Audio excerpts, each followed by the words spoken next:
ఓం శ్రీ మాత్రే నమః. అందరికీ నమస్కారం. మీరు కూడా వారాహి అమ్మవారి దీక్షను చేపట్టాలి అనుకుంటున్నారా? అసలు వారాహి అమ్మవారి దీక్షను ఎలా ఆచరించాలి, ఎన్ని రోజులు ఆచరించాలి, దీనికి పాటించవలసిన నియమాలు ఏంటి అన్న పూర్తి విషయాలను ఈ వీడియో ద్వారా తెలుసుకుందాం. మొదటిసారి ఛానల్ని చూసేవాళ్ళు మా ఛానల్ని సబ్స్క్రైబ్ చేసి పక్కనే ఉన్న బెల్ ఐకాన్ని ప్రెస్ చేయండి. దీనివల్ల మీకు రానున్న ఆధ్యాత్మిక వీడియోస్ అన్నీ కూడా నోటిఫికేషన్ ద్వారా మీకు అందుతాయి. అలాగే మీరు ఎటువంటి వీడియోని మిస్ కాకుండా చూడగలరు.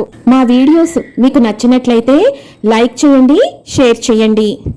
ఎవరైతే శత్రువుల బారి నుంచి తమని తాము కాపాడమని వేడుకుంటారో వారికి వారాహి తల్లి అండగా నిలబడుతుంది అని పురాణాలు చెబుతున్నాయి.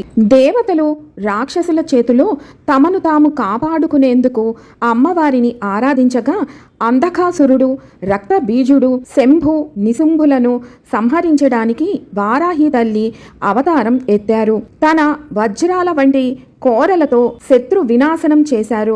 దేవి భాగవత పురాణాలలో అమ్మవారి గురించి ప్రత్యేకమైన వర్ణన ఉన్నది.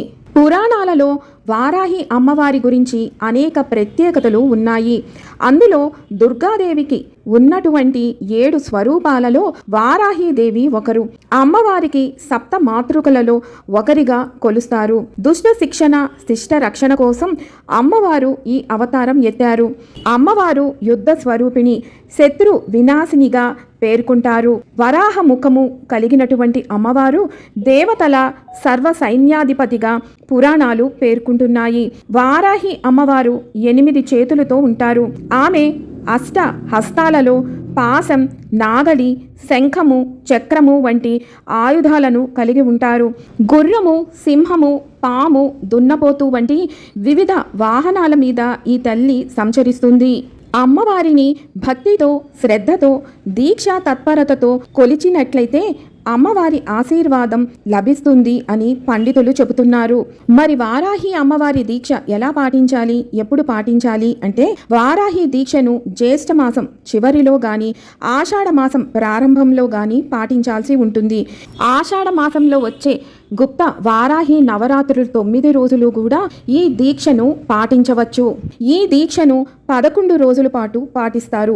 కొంతమంది 9 రోజుల పాటు ఈ దీక్షను పాటిస్తారు. స్త్రీలు, పురుషులు ఇద్దరూ కూడా ఈ దీక్షను పాటించవచ్చు. ఈ 11 రోజులు సాత్విక ఆహారం తీసుకోవాల్సి ఉంటుంది. మాంసాహారం ఎట్టి పరిస్థితుల్లో తీసుకోకూడదు. అలాగే మద్యం సేవించటం, సిగరెట్స్ తాగటం వీటన్నిటికీ కూడా దూరంగా ఉండాలి. ఆరోగ్యం సహకరించి పూర్తి ఉపవాసం ఉండగలను అనుకునే వాళ్ళు కేవలం పళ్ళు, జ్యూసెస్, పాలు ఇలాంటి సాత్విక ఆహారం తీసుకొని ఉపవాస దీక్షను చేయవచ్చు. ఇక ఆరోగ్యం సహకరించని వాళ్ళు వృద్ధులు, గర్భిణీలు, చిన్నపిల్లలు, షుగర్ పేషెంట్స్ ఇలాంటి వారు అందరూ కూడా సాత్విక ఆహారాన్ని తీసుకోవచ్చు. నిత్యం అమ్మవారి ధ్యానం చేస్తూ ఉండాలి.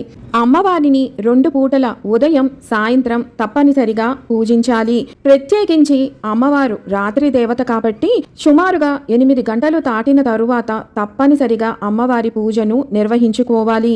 రాత్రి పూజను ఆచరించేటప్పుడు తప్పనిసరిగా స్నానాన్ని, దంతధావనం చేసుకున్న తరువాతనే పూజను ఆచరించండి.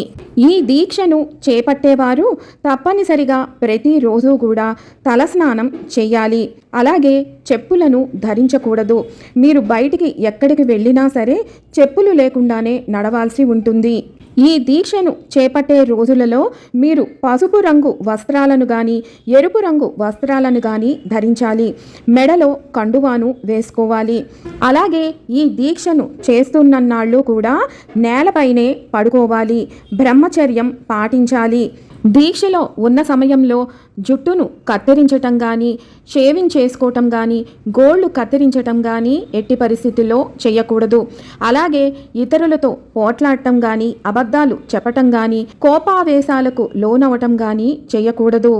వారాహి అమ్మవారి పూజ ఎలా నిర్వహించుకోవాలి, అమ్మవారి స్తుతి, అష్టోత్తర శతనామావళి, అలాగే 12 నామాలు, ఇలా అన్ని వీడియోస్ కూడా మన ఛానల్లో ఉన్నాయి.